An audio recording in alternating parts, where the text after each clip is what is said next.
এই যে এখানে 1000 হাঁস, এই যে দেখুন এখানে 1000 হাঁস স্কেলের উপরে দেখুন। এই যে এখানে 1000 হাঁস,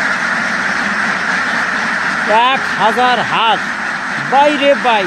এই খামারে অনেক লাভবান যে করতে পারেন তাদের, আমাদের ওদিকে করার মতো কোনো ক্যাপাসিটি নাই, মানে ধান ক্ষেত নাই। ধান কাটা হলে সেই ধান খেতে এই আঁশ ছেড়ে দেওয়া হয়, যে ধান করা থেকে সেই ধানই আঁশে খায়। দেখুন এখানে 1000 হাঁস, এই যে দেখুন